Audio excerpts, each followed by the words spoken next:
ඉතින් ගමේ ඉඳලා අලියකටදී ඊටුටි පයින් ගියාසිර තමයි සටහන් වෙන්නේ. ඉස්සර ගෙහින් තියෙන පලාබද්දර පාර. පලාබද්දර පාර. බුදුහාම ගෙහින් තියෙන පලාබද්දර.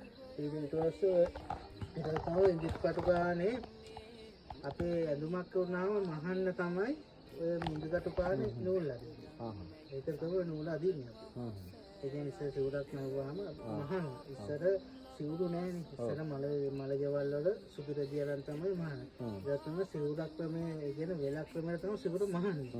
ඒකත් තමයි ඔය මේ ඒකත් තමයි මේ ඉඳකට පානේ හදිස්සියේ මේ අපේ වැද්දක් හරි එරුණ මහන්න තමයි අර නූලක් ගන්න.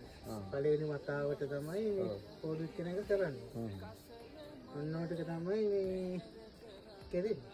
ඒ කියන්නේ බුදුහාඳුරෝ ආව වන්දනා කරන මේ සම්බන්ධයව වන්දනා කරන. ඒ කියන්නේ දෙවියන්ට වන්දනා කරන ඒක තමයි ඒ කියන්නේ හැමෝටම. ඒ කියන්නේ මිනිස්යන්ට දෙවියන්ට ඔක්කොටම වඳින්න තමයි පිටපතු පිටෙන්නේ. ඒක තමයි මේ පිළිපාදේ කරුණා කරනකොට ඔන්න චෛත්‍යය කරන්නේ.